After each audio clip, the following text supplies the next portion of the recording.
नमस्कार मित्रों, आपकी अपनी कोचिंग सुमन हिंदी क्लास में आपका हार्दिक अभिनंदन है। तो मित्रों, आपने मेरा बहुत साथ दिया। कल मेरे 6 सब्सक्राइबर बढ़े हैं। जैसे मैंने कहा वीडियो ज्यादा ज्यादा शेयर करो, तो आप लोग वीडियो शेयर कर रहे हैं, इसलिए आप लोगों को बहुत बहुत धन्यवाद। तो आज भक्ति काल के 25 बहुत ही महत्वपूर्ण प्रश्न लेकर मैं आपके समक्ष उपस्थित हूँ, जो कि UP, TGT, PGT, BPSC, UGC net assistant professor के लिए बहुत महत्वपूर्ण है। ये भक्ति काल का दूसरा वीडियो है। जैसा कि आप लोगों को पता होगा, इस चैनल के माध्यम से TGT, PGT, BPSC assistant professor आज के लिए 25 प्रश्नों की सीरीज चलाई जा रही है। तो ये भक्ति काल का प्रैक्टिस सेट 2 है, जिसमें मैंने 25 बहुत ही महत्वपूर्ण प्रश्न रखे हैं। तो देखते हैं इन महत्वपूर्ण प्रश्नों को। प्रश्न 1, समग्र भक्ति काल काव्य पर कौन सी विशेषता लागू होती है? ए, अवतार में विश्वास, बी, जाति प्रथा का निषेध, सी, अहंकार का त्याग, डी, ईश्वरीय लीला का गायन। इसका विकल्प सी सही है, अहंकार का त्याग। इसका विकल्प सी सही, अहंकार का त्याग। भक्ति काल को मित्रों कितने भागों में बांटा गया? 2 भागों में, निर्गुण काव्य धारा और सगुण काव्य धारा। निर्गुण काव्य धारा को 2 भागों में बांटा गया, ज्ञानाश्रयी या संत काव्य धारा, और दूसरी है प्रेम मार्गी या सूफी काव्य धारा। और सगुण धारा को कितने भागों में बांटा गया? 2 भागों में, राम मार्गी धारा और कृष्ण मार्गी धारा। लेकिन निर्गुण काव्य धारा या सगुण काव्य धारा हो, सभी में ये एक विशेषता सामान्य रूप से पाई जाती है, अहंकार का त्याग। जितनी भी कवि हुए हैं, चाहे वो निर्गुण काव्य धारा के हों, सगुण काव्य धारा के, सभी ने अहंकार के त्याग पर बल दिया है। अगला प्रश्न, प्रश्न 2, ब्रह्म संप्रदाय के संस्थापक कौन हैं? ब्रह्म संप्रदाय के संस्थापक कौन हैं? ए, श्री निम्बार्काचार्य, बी, शंकराचार्य, सी, मध्वाचार्य, डी, श्री रामानुजाचार्य। इसका विकल्प सी सही है, श्री मध्वाचार्य। तो ब्रह्म संप्रदाय के संस्थापक श्री मध्वाचार्य जी हैं। तो इनका संप्रदाय ब्रह्म संप्रदाय, और इनका मत क्या? इनका मत है द्वैतवाद। इनका मत है द्वैतवाद, द्वैतवाद। तो मित्रों, इनका संप्रदाय है ब्रह्म संप्रदाय मध्वाचार्य जी का। इनका मत क्या है? द्वैतवाद। अन्य विकल्प देख लेते हैं। श्री निम्बार्काचार्य, इनका संप्रदाय है सनकादि संप्रदाय। क्या है इनका संप्रदाय? सनकादि संप्रदाय। और इनका मत क्या? इनका मत द्वैतवाद या भेदा भेदवाद। तो निम्बार्काचार्य जी का संप्रदाय क्या है? सनकादि संप्रदाय, सनकादि संप्रदाय। और इनका लिख देते हैं, इनका संप्रदाय है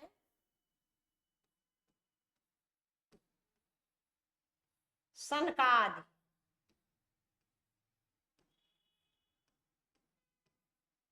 सनकादि संप्रदाय, इनका मत है सनकादि, ओ सॉरी, इनका संप्रदाय है सनकादि। और मत क्या? इनका मत द्वैतवाद, द्वैतवाद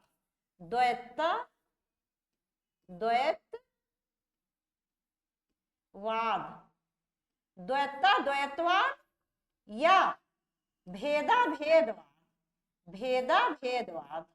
भेदा भेदवाद।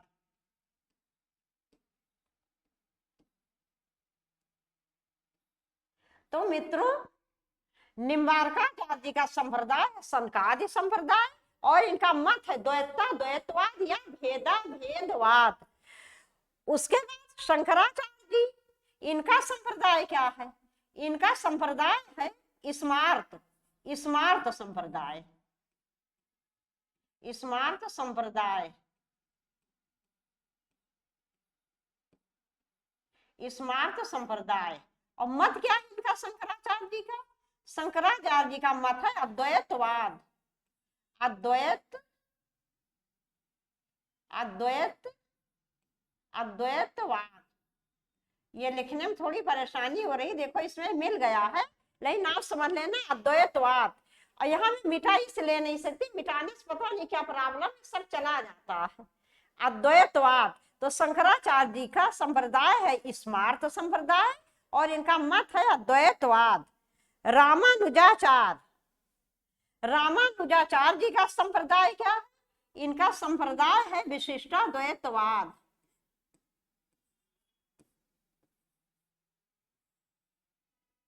इनका संप्रदाय है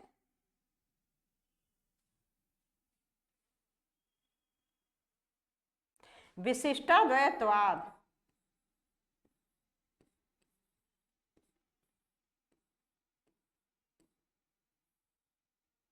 विशिष्टाद्वैतवाद।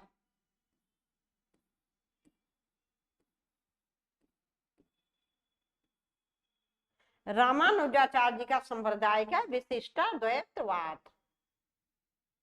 उस नहीं मित्रों, इनका संप्रदाय श्री संप्रदाय, इनका मत है विशिष्टाद्वैतवाद। तो इनका संप्रदाय क्या है, मैं काट दे रही हूं। इनका संप्रदाय है श्री संप्रदाय। क्या है? श्री संप्रदाय। श्री संप्रदाय। श्री संप्रदाय। रामानुजाचार्य जी का जो संप्रदाय वो क्या है? श्री संप्रदाय। और इनका मत है विशिष्टाद्वैतवाद। विशिष्टाद्वैतवाद।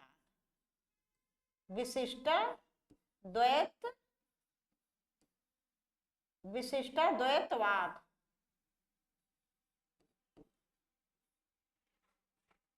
तो मित्रों, रामानुजाचार्य जी का संप्रदाय क्या? श्री संप्रदाय। इनका वो गलती से मैंने लिख दिया था, इनका संप्रदाय श्री संप्रदाय और इनका मत है विशिष्टाद्वैतवाद। अगला प्रश्न, प्रश्न 3, महाराष्ट्र के भक्तों में किनका नाम सबसे पहले आता है? ए सूरदास, बी तुलसीदास, सी मीराबाई, डी नामदेव। इसका विकल्प डी सही, नामदेव। महाराष्ट्र के भक्तों में सबसे पहला नाम आता है नामदेव जी का। ये पहले मराठी में भक्ति के गीत गाते थे और बाद में ये हिंदी में भी भक्ति के गीत गाने लगे। अगला प्रश्न,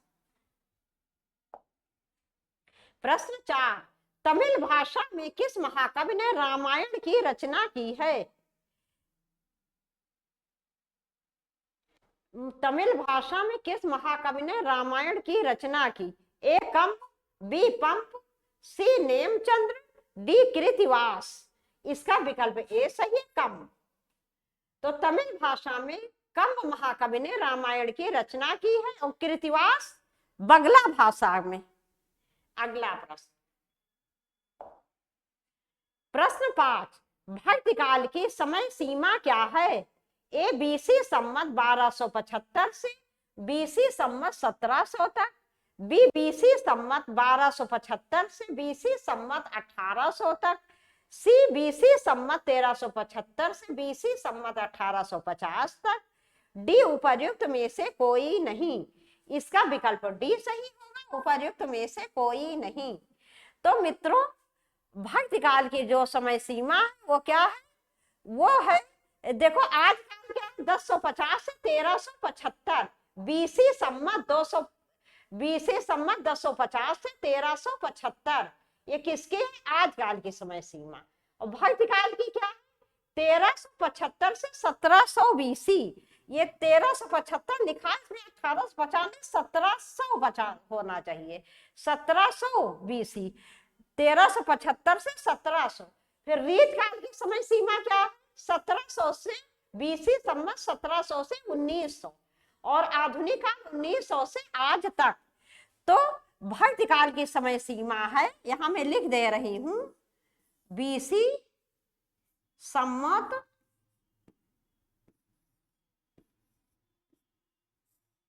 1375 से बीसी संवत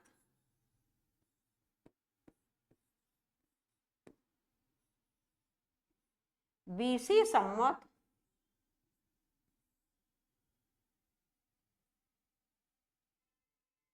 1700, 1700। तो बीसी संमत 1050 से 1375 क्या है आजकाल की समय सीमा। 1375 से बीसी संमत 1375 से 1700 क्या भक्ति काल की समय सीमा। 1700 से 1900 बीसी संमत 1700 से 1900 रीतिकाल और 1900 से आज तक आधुनिक काल। अगला प्रश्न, प्रश्न 6, इनमें से अकबरी दरबार के 9 रत्नों में से शामिल कवि थे। ए रस खान, बी कुंभन दास, सी रहीम, डी तुलसीदास। इसका विकल्प सी सही, रहीम। रहीम दास जी जो है ये अकबर के 9 रत्नों में से एक थे और इनका पूरा नाम क्या था, रहीम अब्दुल रहीम ए खान खाना। अब्दुल रहीम ए खान खाना ये इनका पूरा नाम था और ये कृष्ण भक्ति के बहुत बड़े कवि हुए हैं। इन्होंने कौन सी भाषा को अपनाया, ब्रज भाषा। अगला प्रश्न, प्रश्न 7, भक्ति के स्रोत को दक्षिण से उत्तर भारत में प्रसारित होने के सिद्धांत का समर्थन करने वाले विद्वान हैं। ए ग्रियर्सन, बी हजारी प्रसाद द्विवेदी, सी आचार्य रामचंद्र शुक्ल, डी जयशंकर प्रसाद। इसका विकल्प सी सही है, आचार्य रामचंद्र शुक्ल। अगला प्रश्न, प्रश्न 8, हिंदी का भक्ति काल बाहरी आक्रमण की प्रतिक्रिया है, यह कथन निम्नलिखित में से किस विद्वान का है। ए ग्रियर्सन, बी हजारी प्रसाद द्विवेदी, सी रामचंद्र शुक्ल, डी उपर्युक्त में से कोई नहीं। इसका विकल्प सी सही, रामचंद्र शुक्ल। रामचंद्र शुक्ल जी भक्ति काल बाहरी आक्रमण की प्रतिक्रिया स्वरूप मानते हैं। इनका कहना है कि ये मुख्य रूप से इस्लाम धर्म का जो यहाँ मुसलमानों का शासन हो गया था, तो जब व्यक्ति हताश या निराश हो जाता है तो या तो वो अपनी श्रेष्ठता के गुणगान नहीं कर सकता, तो ऐसी स्थिति में उसके लिए ईश्वर की आराधना के अलावा कोई दूसरा मार्ग नहीं बचता है। तो इसलिए आचार्य रामचंद्र शुक्ल जी ने भक्ति काल को बाहरी आक्रमण की प्रतिक्रिया बताया है। आचार्य हजारी प्रसाद द्विवेदी, इनका मानना है कि भक्ति यदि इस्लाम ना भी आया होता तो भक्ति भावना बिल्कुल वैसे ही रहती जैसे कि थी, क्योंकि ये भक्ति जो है ये स्वाभाविक विकास की प्रक्रिया, ना कि किसी बाहरी आक्रमणकारी की। और ग्रियर्सन जी क्या थे, ईसाई थे। तो ये ईसाई थे, अंग्रेज थे, इसलिए इन्होंने भक्ति आंदोलन को ईसाइयत की देन मानी है। अगला प्रश्न, प्रश्न 9, रामानुजाचार्य ने किस दर्शन का प्रतिपादन किया। ए अद्वैतवाद, बी शुद्धाद्वैतवाद, सी विशिष्टाद्वैतवाद, डी द्वैतवाद। इसका विकल्प सी सही, विशिष्टाद्वैतवाद। तो रामानुजाचार्य का मत या दर्शन क्या था, विशिष्टाद्वैतवाद। अन्य विकल्प देख लेते हैं। अद्वैतवाद ये किसका मत था, शंकराचार्य। ये शंकराचार्य जी का मत था अद्वैतवाद। शुद्धाद्वैतवाद किसका है, वल्लभाचार्य। शुद्धाद्वैतवाद किसका दार्शनिक मत है, वल्लभाचार्य जी का। द्वैतवाद मध्वाचार्य जी का मत या दर्शन है। अगला प्रश्न, प्रश्न 10, आलवार वैष्णवों की संख्या है। ए 9, बी 10, सी 11, डी 12। इसका विकल्प डी सही, 12। इसका विकल्प डी सही, 12। तो आलवार वैष्णवों की संख्या 12 थी, इसमें से एक महिला थी, 11 पुरुष से एक महिला थी जिनका नाम आंडाल था। अगला प्रश्न, रामानंद खाली जगह की शिष्य परंपरा में आते हैं। एक रंगाचार्य, बी नाथ मुनि, सी रामानुजाचार्य, डी पुंडरीकाक्ष। इसका विकल्प सी सही, रामानुजाचार्य। अगला प्रश्न, प्रश्न 12, भक्ति का प्रारंभ कहां से हुआ। ए पूर्वी भारत, बी दक्षिणी भारत, दक्षिण भारत, सी पश्चिमी भारत, डी उत्तरी भारत। इसका विकल्प बी सही है, दक्षिण भारत। तो भक्ति का प्रचार कहां से हुआ? दक्षिण भारत से। जैसे आलवार नामलवार जो थे ये कौन थे? दक्षिण भारतीय थे। एक विष्णु के उपासक थे, एक शिव के उपासक थे। तो दक्षिण भारत से उत्तर भारत में भक्ति भावना आई और इसको लाने का श्रेय किसको? रामानंद जी को, रामानुजाचार्य जी को। अगला प्रश्न,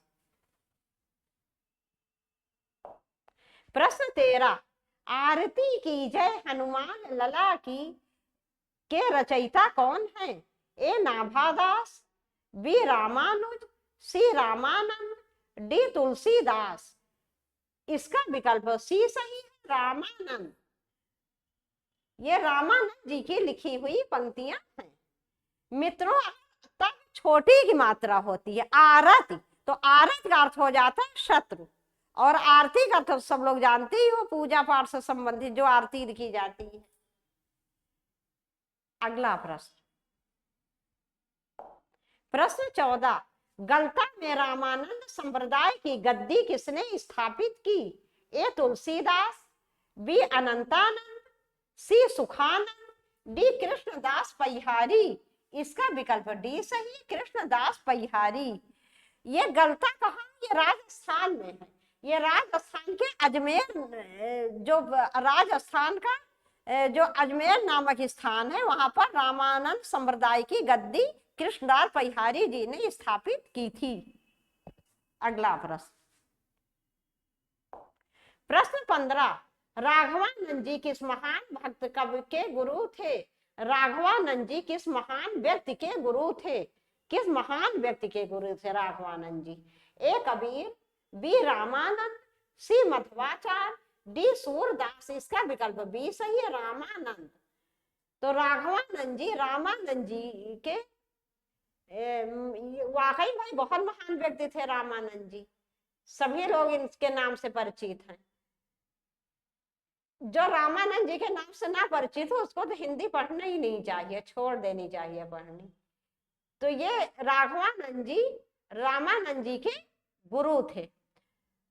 रामानंद जी के शिष्यों की संख्या कितनी है? 12। रामानंद जी के शिष्यों की संख्या नाभादास जी ने 12 मानी है। इनके शिष्यों संख्या मित्रों पूछी जा सकती है, कितनी थी? 12 थी। तो नाभादास जी ने रामानंद जी के शिष्यों की संख्या 12 मानी है। इन शिष्यों के आप नाम लिख लीजिए। पहला क्या? अनंतानंद। ये नाभादास जी के अनुसार है, अनंतानंद।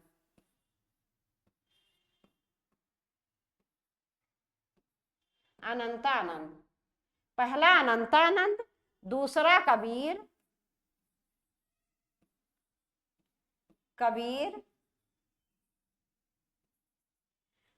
तीसरा सुखानंद,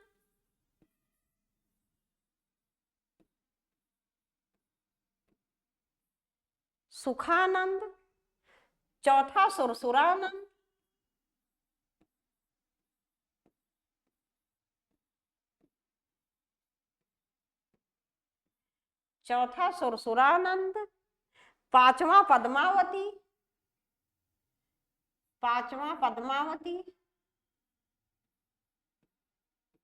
पद्मावती,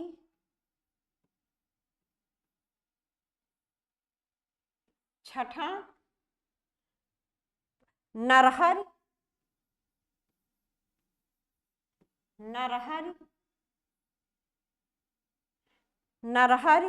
सातवां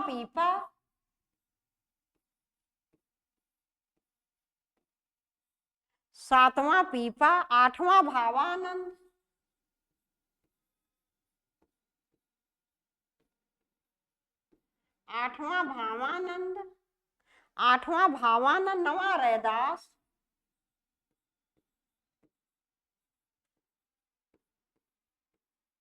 नवा रैदास, दसवां धन्ना, यहां लिख दे रहे हैं, दसवां धन्ना,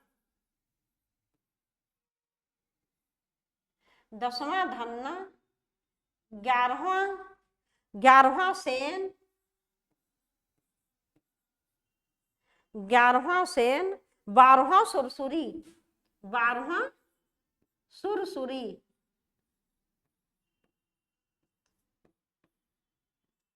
ये प्रश्न आपसे पूछा जा सकता है, इसीलिए मैंने एक एक लिखा। तो रामानंद जी के गुरु क्या नाम था? राघवानंद। और रामानंद जी के शिष्यों की संख्या नाभादास जी ने कितनी मानी? 12। पहला अनंतानंद, दूसरा कबीर, तीसरा सुखानंद, चौथा सुरसुरानंद। सुरसुरानंद अलग, सुरसुरी अलग है मित्रों, इस बात का ध्यान रखना। चौथा सुरसुरानंद, पांचवा पद्मावती, छठा नरहरि, सातवां पीपा, आठवां भावानंद, नवा रैदास, 10वां धन्ना, 11वां सेन, 12वां सुरसुरी। अगला प्रश्न, प्रश्न 16, हिंदी के किस काल को स्वर्ण युग कहा जाता है? ए छायावाद, बी रीतिकाल, सी भक्तिकाल, डी आदिकाल। इसका विकल्प सी सही, भक्तिकाल। तो हिंदी के भक्तिकाल को स्वर्ण युग का नाम दिया गया है। जहां कबीर, सूर, तुलसी, जायसी जैसे महान एक से एक कवि हुए हैं, उस काल को तो स्वर्ण युग मानना ही चाहिए। अगला प्रश्न, प्रश्न 17, 252 वैष्णवन की वार्ता की भाषा क्या है? ए ब्रज भाषा, बी खड़ी बोली, सी अवधी, डी बघेली। इसका विकल्प ए सही है, ब्रज भाषा। तो 252 वैष्णव वार्ता की भाषा क्या है? ब्रज है। ये किसने लिखा है? ये रचना है गोकुल नाथ जी की। ये गोकुल नाथ जी की रचना है। और ये कौन थे? ये वल्लभाचार्य जी के पौत्र और विठल नाथ जी के पुत्र थे। गोकुल नाथ जी कौन थे? ये वल्लभाचार्य जी के पौत्र थे, पोते थे, और विठल नाथ जी के पुत्र थे। और इन्होंने 252 वैष्णव की वार्ता और 84 वैष्णव की वार्ता, ये 2 ग्रंथ लिखे हैं। 252 वैष्णव की वार्ता, 84 वैष्णव की वार्ता। 252 वैष्णव की वार्ता में विठल नाथ जी के शिष्यों का वर्णन है, और 84 वैष्णव की वार्ता में, 84 वैष्णव की वार्ता में वल्लभाचार्य जी के शिष्यों का वर्णन है। तो इन्होंने कितने ग्रंथ लिखे? 2। ये 252 वैष्णव की वार्ता, 84 वैष्णव की वार्ता। 84 वैष्णव की वार्ता में वल्लभाचार्य जी के शिष्यों का वर्णन है, 252 वैष्णव की वार्ता में विठल नाथ जी के शिष्यों का वर्णन है। एक तरह से जीवनी ग्रंथ है। और ये किसमें लिखी? ब्रज भाषा में लिखी गई है। तो इससे ये 4 प्रश्न बने, जो कि बहुत ही महत्वपूर्ण है। अगला प्रश्न, प्रश्न 18, निम्नलिखित में से एक राम भक्त कवि है? ए कृष्णदास, बी नाभादास, ध्रुवदास, डी श्री भट्ट। इसका विकल्प बी सही है, नाभादास। नाभादास, नाभादास जी राम भक्त कवि हैं, और ये तीनों जो है कृष्ण भक्त कवि हैं। अगला प्रश्न, प्रश्न 19, अष्टयाम किसकी रचना है? ए नाभादास, बी पंत, सी निराला, डी घनानंद। इसका विकल्प ए सही है, नाभादास। अष्टयाम नाभादास जी की प्रसिद्ध रचना है। नाभादास जी की 2 रचनाएं प्रसिद्ध हैं, एक अष्टयाम और दूसरा भक्तमाल। दूसरा क्या? दूसरी रचना भक्तमाल। भक्तमाल, तो अष्टयाम और भक्तमाल, पहली रचना अष्टयाम, दूसरी भक्तमाल। ये 2 प्रसिद्ध रचनाएं किसकी? नाभादास जी की। और ये कौन से कवि हैं? राम भक्ति धारा के कवि हैं ये। अगला प्रश्न, प्रश्न 20, निम्न में से कौन सी प्रवृत्ति संत काव्य की नहीं है? संत काव्य की नहीं है मित्रों, ये पूछा गया। नहीं में विशेष ध्यान दिया करिए। नहीं हमारे बहुत से प्रश्न गलत करवा देता है। ये रहस्यवादी भावना, बी वर्ण व्यवस्था को प्रोत्साहन, सी गुरु की महत्व, डी बाह्य आडंबरों का खंडन। इसका विकल्प बी सही, वर्ण व्यवस्था को प्रोत्साहन। तो ये प्रवृत्ति संत काव्य की नहीं है। किसी भी संत कवि ने कभी भी वर्ण व्यवस्था को प्रोत्साहन नहीं दिया है। तो अन्य तीनों विशेषताएं हैं इसकी संत काव्य की। वर्ण व्यवस्था को प्रोत्साहन ये नहीं है संत काव्य की विशेषता। ये वैदिक काल की सबसे बड़ी विशेषता थी, वर्ण व्यवस्था को प्रोत्साहन। वैदिक काल में क्या था, 4 वर्णों में समाज को विभाजित किया गया था और कर्म के आधार पर उनके कार्य वितरित कर दिए गए थे। अगला प्रश्न, प्रश्न 21, इनमें से ज्ञानाश्रय शाखा के कवि नहीं है। ज्ञानाश्रय शाखा कवि नहीं है, ये पूछा गया है। ए धर्मदास, बी अग्रदास, सी दादू दयाल, डी कबीर दास। इसका विकल्प बी सही है, अग्रदास। अग्रदास जी सगुण मार्गी धारा के, राम भक्ति धारा के कवि हैं, ना कि ज्ञानाश्रयी शाखा के। अन्य तीनों निर्गुण काव्य धारा के ज्ञानाश्रयी या संत काव्य धारा के कवि हैं। अगला प्रश्न, प्रश्न 22, इनमें से ज्ञानाश्रयी शाखा के संत कवि नहीं है। वही क्वेश्चन रिपीट हो गया क्या? इसका विकल्प बी होगा, धर्मदास। अगला प्रश्न, प्रश्न 23, निम्नलिखित संत कवियों में से कौन संत कवि पढ़ा लिखा था? ए दादू दयाल, बी रैदास, सी कबीर, डी सुंदर दास। इसका विकल्प डी सही, सुंदर दास। तो मित्रों, संत काव्य धारा, ज्ञानाश्रयी काव्य धारा के जितने भी संत हुए हैं उनमें सबसे अधिक पढ़े लिखे कौन थे? सुंदर दास जी थे। ये सबसे अधिक पढ़े लिखे थे और ये जैसे इनका नाम था सुंदर दास, उसी तरह बहुत सुंदर थे ये देखने में, और बहुत सुंदर होते हुए भी, बहुत सुंदर होते हुए भी श्रृंगार रस के घोर विरोधी थे। ये इनकी बहुत बड़ी विशेषता है कि बहुत सुंदर होते हुए भी श्रृंगार रस के घोर विरोधी थे। अगला प्रश्न, प्रश्न 24, ढाई आखर प्रेम का पढ़े सुपंडित होए। यह पंक्ति किस कवि की है? ए ईश्वरदास, बी जायसी, सी कुतुबन, डी कबीर। इसका विकल्प डी सही है, कबीर।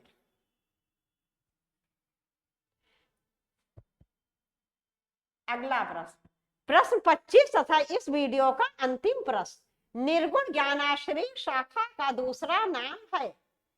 ए राम भक्ति शाखा, बी कृष्ण भक्ति शाखा, सी संत साहित्य, डी सूफी साहित्य। इसका विकल्प सी सही, संत साहित्य। तो निर्गुण ज्ञानाश्रयी शाखा का दूसरा नाम क्या है? संत साहित्य। और यह नाम डॉक्टर राम कुमार वर्मा का दिया हुआ है। संत साहित्य नाम किसका दिया हुआ? डॉक्टर राम कुमार वर्मा का। तो मित्रों, यहीं पर ये वीडियो समाप्त कर रहे हैं और आप लोगों से यही निवेदन, वीडियो ज्यादा ज्यादा शेयर करो। कल फिर आपसे मिलते हैं भक्ति काल के बहुत अच्छे 25 प्रश्नों के साथ। नमस्कार।